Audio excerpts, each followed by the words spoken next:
ওকে। আচ্ছা, এখন একটা জিনিস বলেন যে আসলে ওয়াই তিথি? মানে তিথির এখানে দোষ কতটুকু? বা তিথি তো হচ্ছে পুরা একটা মানে সে সোশ্যাল মিডিয়ায় যে স্টেটমেন্ট দিয়েছে সেই অনুযায়ী সে এখানে একেবারেই ইনোসেন্ট। হ্যাঁ? এখানে সব দোষ হচ্ছে ১ম দোষ আলভির, তারপরে ইকরার, তিথি একেবারে নির্দোষ। তো আসলে এইটার সাথে আপনারা মানে কতটুকু একমত? এই সম্পর্কে একটু বলেন।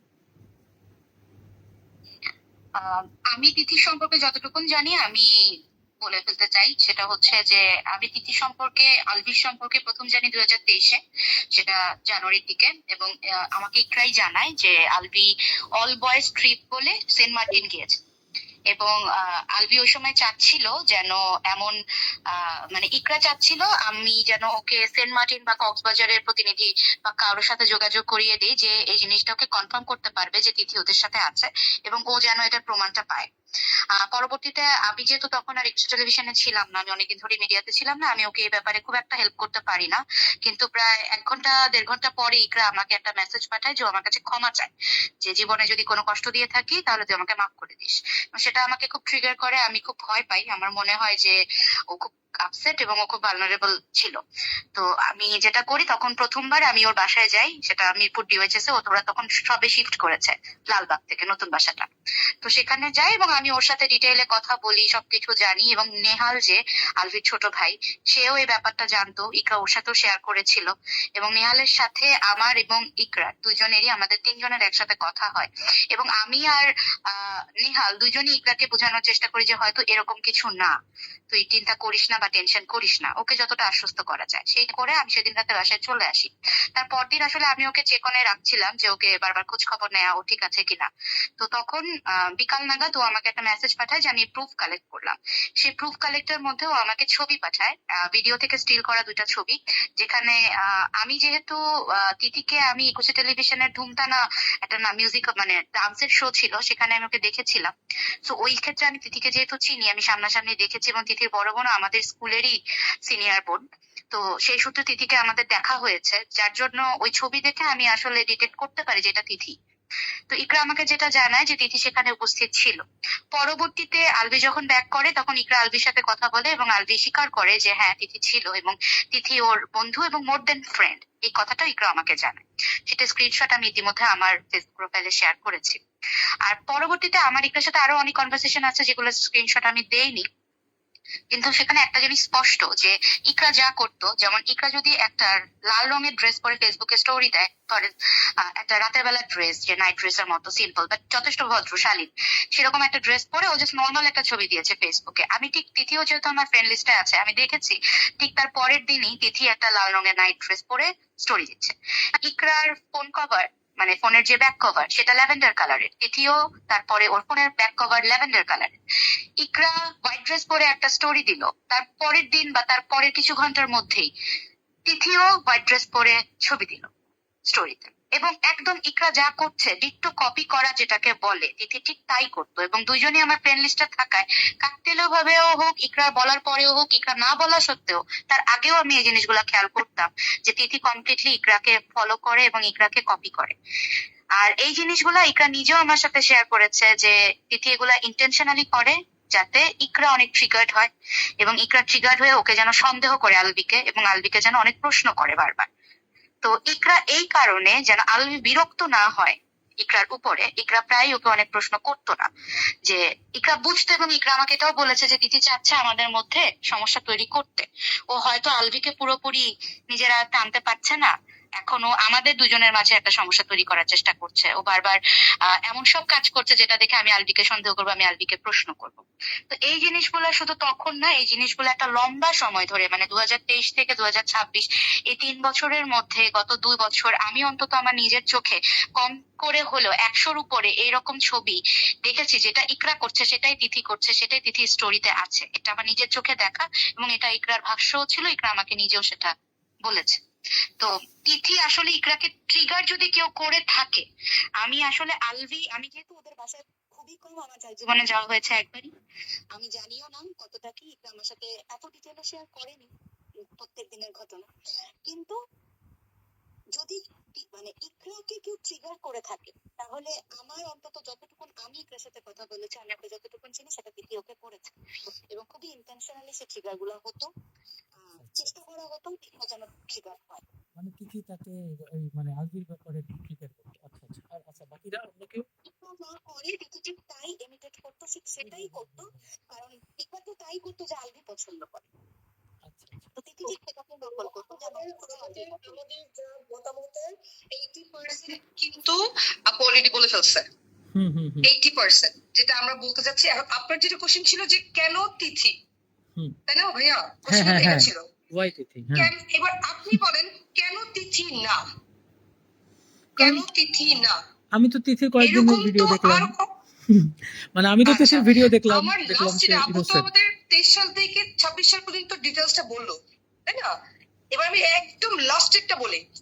রাত্রিবেলা যখন পার্সোনাল ভাবে ইনবক্সে তিথিকে টেক্সট করা হয় ইকরা, সেটার রিয়েক্ট কেন আলভি করবে?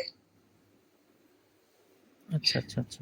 ইভেন আমি ওখানে লিখছিলামও, কিন্তু বলো, আমাদের স্ক্রিপ্টে বলো। দেখবেন তখন কিন্তু ইকরা বলছে যে এই মেসেজ পেয়ে ও হচ্ছে রিয়েক্ট করছে, তাছাড়া হচ্ছে আলভি আমাকে টেক্সট করছে, ওর গার্লফ্রেন্ড হচ্ছে রিয়েক্ট করছে, সিন ক্রিয়েট করছে। আর তিথির বিষয়টা হচ্ছে তিথি কিন্তু একবার হাতে মেহেদি দিয়ে আলভির নামও লিখছিল, হ্যাঁ নাম হ্যাঁ হ্যাঁ। লিখে সেটা হচ্ছে স্টোরিতে দিয়েছিল। হ্যাঁ, এই আঙ্গুলের এখানে হচ্ছে একটা নাম লিখে, আলভির নাম লিখে স্টোরিতে দিয়েছিল। পরে হচ্ছে ইকরা যখন এটা নিয়ে প্রশ্ন করে, তখন আলভি বলেছিল যে আরে ও হচ্ছে আমার ফ্রেন্ড হিসেবে লিখছে, ওকে ওর এটা ঠিক হয় না, আমি ওর সাথে কথা বলবো। মনি, আমি একটু ইন্টারাপ্ট করি। এই যে আলবির নামটা মেহেদি দিয়ে হাতে লেখা, 2024-এর জুলাইতে ইকরা আমার সাথে, ওর সাথে ওটা লাস্ট দেখা, ও আমার বাসায় আসে। সেই যে ছবিটাতে ইকরা মানে তিথির হাতে আলবির নাম দেখা যাচ্ছে মেহেদি দিয়ে লেখা, সেই ছবিটা আমি দেখেছি, সেই ছবিটা ইকরা আমাকে দেখিয়েছে, আমার হাজবেন্ডকেও দেখিয়েছে, আমার হাজবেন্ডও কিন্তু এটা দেখেছে। এবং সেই সময় ইকরা কিন্তু অনেক মানে আমার হাজবেন্ড যেহেতু অ্যাড এজেন্সিতে জব করে, আমার হাজবেন্ডকে বলেছিল ভাইয়া যদি কোনো এমন আর্টিস্ট পান যে আসলে 10,000 টাকায় নাটক করবে, তাহলে প্লিজ আমাকে একটু ইনফর্ম করেন। আমি আসলে চাচ্ছি, কারণ আলভি শুধু একটা যুক্তিতেই তিথিকে সরাতো না যে এত কম টাকায় ও আর আর্টিস্ট পাবে না। হ্যাঁ হ্যাঁ, এবং মেহেদির ব্যাপারটা এতটাই সত্যি যে মেহেদির ব্যাপারটা আমরা, ইকরা নিজের হাতে ওর মোবাইল থেকে আমাদেরকে এই ছবিটা দেখিয়েছিল, এই ওই ছবিটা ছবি আলভির নাম লেখা। আলভেরিয়া ছিল যে ও জাস্ট আমার ফ্রেন্ড হিসেবে হচ্ছে ওইটা করছে। আচ্ছা ঠিক আছে, আমি তিথির সাথে এই বিষয়টা নিয়ে কথা বলবো। তো এটা তো কোনো কথা যুক্তির কথা হইতে পারে না, এটা নিয়ে ওদের মধ্যে অনেক ঝামেলা হয়েছে।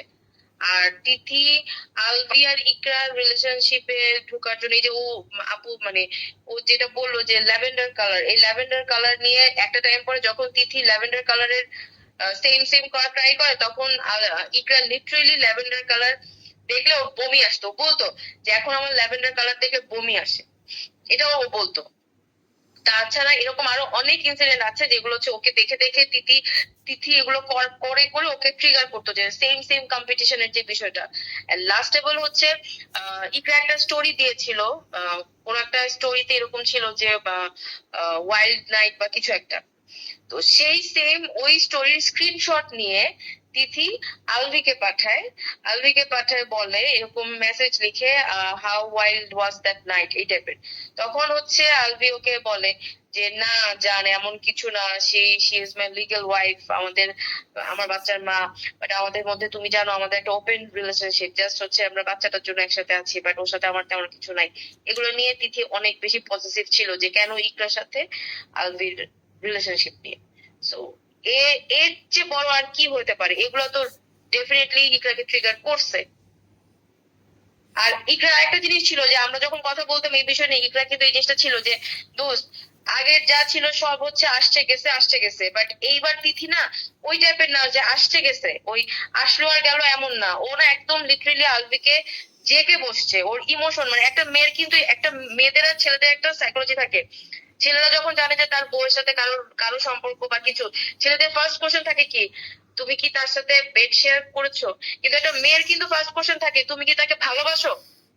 তো ইকরার বিষয়টা কিন্তু এটাই ছিল যে তুমি, ইকরা জানে যে আগেও আলভির এগুলো ছিল, কিন্তু যখন তিথির বিষয়টা দেখলো যে ও তিথির প্রতি ও ইমোশনালি কানেক্টেড হয়ে যাচ্ছে আলভি, সেটা আসলে ইকরা খুব বেশি সাফোকেট করতো ইকরাকে। ইকরা এই জিনিসটা নিয়ে খুব বেশি অস্থির থাকতো যে তিথি তো দিন দিন আমাদের ভিতরে ঢুকে যাচ্ছে, তিথি দিন দিন আমার হাজবেন্ডকে ইমোশনালি আমার হাজবেন্ডের সাথে ইনভলভ হয়ে যাচ্ছে।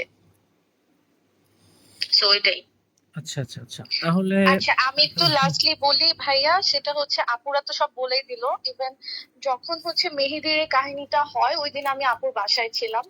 তো আপু আমাকে মানে জুম করে দেখাচ্ছে যে ও ফার্স্টে বিলিভ করতে চাচ্ছিল না যে মেহেদি দিয়ে লেখা নাকি মেহেদি ডিজাইন, একটু দেখ একটু দেখ। তো ও পরে ভালো মতো শিওর হইলো যে না। ইভেন আপুদেরকে যখন পাঠালো সবাই তো বলতেছে হ্যাঁ এটা তো আলবি লেখাই, মেবি এরকম কিছু একটা কনভারসেশন ছিল আমাদের সবার। তো তখন হচ্ছে আমি আপুর বাসা থেকে যখন বের হই আপু বলছে, আমি খুব রাগ হয়ে গেছিলাম, আমি সেম ভাইয়ের সাথে এটা নিয়ে কথা বলবো। আপু ওয়াজ লাইক যে না থাক বলার দরকার নেই, উল্টা সিন ক্রিয়েট হবে। তা আমি আপুর বাসা থেকে বের হই, আমি আমার বাসায় আসার টাইমে ভাইয়াকে কল দিই যে ভাইয়া এটা কি ঠিক, এটা কি, এটা আপনি একটু এক্সপ্লেইন করেন। তো ভাইয়া ওয়াজ লাইক যে না ফারিয়া এটা আসলে এটা তিথির উচিত হয় নাই, আমি ওর সাথে কথা বলতেছি, বাট এটা আসলে উচিত হয় না, এটা আসলে রং। তো আমি বলছি এটা ও রং করছে আর প্রশ্রয়টা তো নিশ্চয়ই আপনি দিচ্ছেন। বলতেছে না দেখো এখন তোমার বেস্ট ফ্রেন্ড যদি তোমার নাম হাতে লিখে, তো আমি বলছি, ভাই এটা কখনোই তাহলে নর্মাল না। কোন বেস্ট ফ্রেন্ডের নাম লিখবে, কেন লিখবে ভাই? একটু বয়ফ্রেন্ড বা জামাই হলে দ্যাট ইজ ওকে। তো এগুলো নিয়ে কনভারসেশন হয়। এন্ড যখনই হচ্ছে এই যে ফেসবুকে যেমন আপু একটা কিছু পোস্ট করলো, সেও একটা কিছু পোস্ট করলো, হয় ডিরেক্টলি ইনডাইরেক্টলি যেভাবেই হোক না কেন, ইভেন আপুকে পিঞ্চ মেরে হোক না কেন, তো আপু এগুলো সবসময় আমাদের সাথে শেয়ার টেয়ার করতো যে এটা কি হইতেছে ওইটা কি হইতেছে। ইভেন এরকম একটা কনভারসেশন ছিল, আমি একবার আপুকে ভাইয়া যে বললো আমরা নাকি বুঝাই নাই, তো ওখান থেকে আমি একটু বলতে চাই। আপু যখন বলতো এগুলো তখন আপুকে বলছি এটা যে আপু তিথি সরে যাবে, মোহ কেটে গেলে সরে যাবে। তো আপুর কথা হচ্ছে ও তো আঠার মতো লেগে আছে, ও মনে হয় না সরবে ফারিয়া, আমি তো মানসিক ভাবে পুরা ভেঙে পড়তেছি। তখন আমরা ওকে অনেক বুঝাইছি, সবাই সবার সাইড থেকে, ভাই আমরা সবাই অনেক বিজি থাকি, এরপরেও টাইম বের করে আপুর সাথে দেখা করা, আপুর প্যানিক অ্যাটাক, আপুর এটা, ইভেন আপু প্যানিক অ্যাটাকে মাটির মধ্যে মানে ফ্লোরের মধ্যে গড়াগড়ি পর্যন্ত খাইছে, ওই টাইমেও আমি আপুর সাথেই ছিলাম যে না আপু আল্লাহ ভরসা, আল্লাহ ভরসা, তোমরা প্লিজ কথা বলো, এটা সর্ট আউট করো বিকজ অফ রিজিক। আপু সেটাও কিন্তু করছে, যখন ভাইয়ার পা ভেঙে গেল 1 মাস ভাইয়া পুরা বাসায়, ওইটার মধ্যে অনেক কনভারসেশন হইতো। তখন নাকি তখন আবার আপু আমাকে বলছে যে ভারিয়া কথা বলতেছি এখন আমি একটু রিল্যাক্স ফিল করতেছি। তো আমি পরে বলছি যেটা ঠিক হয়ে যাবে, আল্লাহ ভরসা। কিন্তু আর কি বলবো, মানে তিথির যে ব্যাপারটা ওর নিজে পোক করতো, ও ভাইয়াকেও নিশ্চয়ই মানসিক ভাবে এগুলা প্যারা দিত। ইভেন এটাও ইকরাপু বলছে যে ও কিন্তু আলভিকে মানসিক যন্ত্রণা দিচ্ছে, সো আলভি ওর থেকে কখনোই সরতে পারবে না। এন্ড এটাই তো হলো লাস্ট পর্যন্ত। আচ্ছা আচ্ছা আচ্ছা,